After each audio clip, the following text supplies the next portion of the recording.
నాయుడు నాయకత్వంలో ఒక దివాళా సాధారణంగా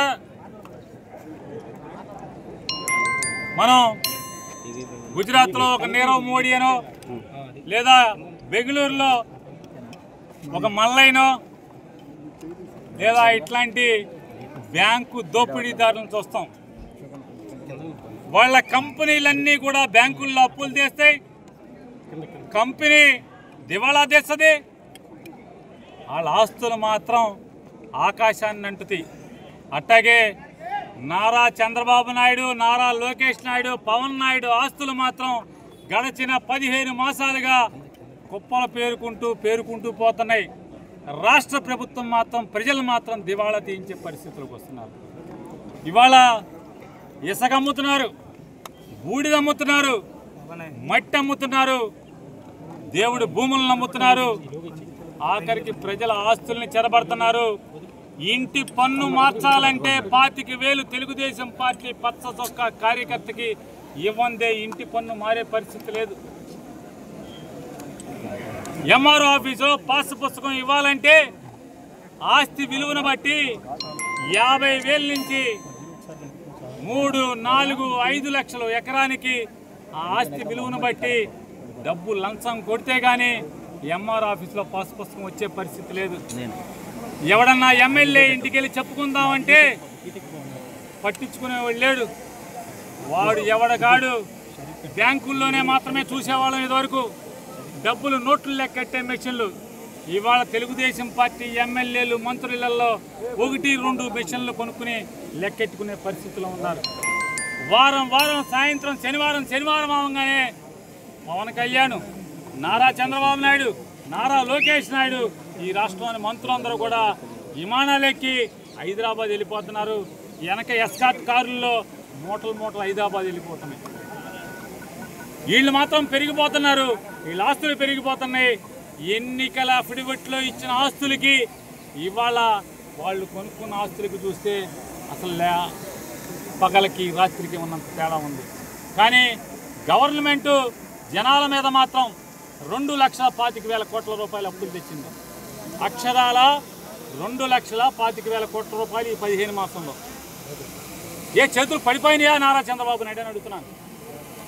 6,000 కోట్ల రూపాయలు ఈ ఆగిపోయినటువంటి వాటికి బిల్స్ ఇస్తే అయిపోతుంది కదా, ఎందుకు ఇవ్వు అని అడుగుతున్నాను. ఎవరి కోసం ఇవ్వవు? గతంలో మీ మామగారిని పడేసినప్పుడు, వెన్నుపోటు పొడిచి పడేసినప్పుడు షుగర్ ఫ్యాక్టరీలు నమ్మావు, అనేక ఫ్యాక్టరీలని తెగ నమ్మావు. ఇవాళ మళ్ళీ వచ్చావు, సంపద సృష్టిస్తానని చెప్పావు, మొత్తం ప్రభుత్వ ఆస్తులన్నీ కూడా అమ్మకానికి పెట్టావు. ఇవాళ వారం పోలవరం అన్నావు, మొన్న ఇప్పుడేమో వారం హైదరాబాద్ అంటున్నావు. తండ్రి కొడుకులు ముగ్గురు కూడా అరే బాబు మీరు జగన్మోహన్ రెడ్డి గారిని అడుగుతున్నారు నీకు ప్రతిపక్ష హోదా ఇవ్వలేదని చెప్పని. సరే మాకు ప్రతిపక్ష హోదా ఇవ్వలేదు లేవయ్యా, మీకు ఏలమని ఇచ్చారు కదా, శుక్రవారం ఒకడో శనివారం ఒకడో వారానికి 2 రోజులు ఒకడో ఇక్కడికి రావడం ఏంటి, మిగతా రోజులన్నీ హైదరాబాద్లో ఏడవడం ఏంటి? బాధ్యత లేనటువంటి ప్రభుత్వం. ఇవాళ ఇంటి యజమాని ఏదో అన్న సామెతగా గేద గట్టు మీద మేస్తే దూడ చేలో మీకు ఎక్కడ మేస్తుంది? మీరే ఈ రకంగా రాష్ట్రాన్ని తాకట్టు పెట్టడం, రాష్ట్రాన్ని ప్రజల ఆస్తుల్ని అడ్డగోలుగా అమ్ముకుని బతికే పరిస్థితిలో మీరుంటే ఇవాళ మీ ఎమ్మెల్యేలు, మీ కార్యకర్తలు, మీ సర్పంచులు, మీ ఎంపీటీసీలు ఇక వాళ్ళు మాత్రం ఏం చేస్తారు? మీరు గట్టు మీద మేస్తే ఈ చేలో మీరు చేలో మేస్తే అది గట్టు మీద మేస్తుందా? అది కూడా చేలోనే మేస్తుంది కదా. మేము ఒకటే చెప్తున్నాం, మీరు ఈ ఆలోచనని, ఈ రాష్ట్రాన్ని మీ ఇష్టం వచ్చినట్టు దోచుకుంటున్నారు, దోచుకోండి. మీకు ప్రజలు తగిన శాస్తి చెప్తారు. కానీ ఈలోపు ప్రజల ఆస్తిగా ఉన్నటువంటి దీన్ని ఆపే వరకు, ఈ ప్రభుత్వ మెడికల్ కాలేజీలని అమ్మకాన్ని ఆపే వరకు కూడా పోరాటం చేస్తూనే ఉంటాం, అలుపెరగని పోరాటం చేస్తాం.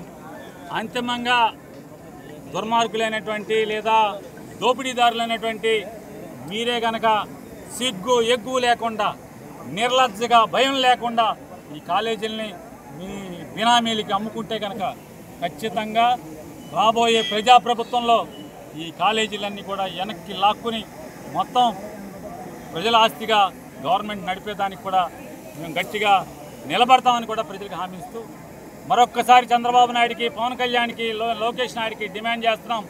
ఈ నిర్ణయాన్ని, తప్పుడు నిర్ణయాన్ని వెనక్కి తీసుకోమని చెప్పని డిమాండ్ చేస్తున్నాం.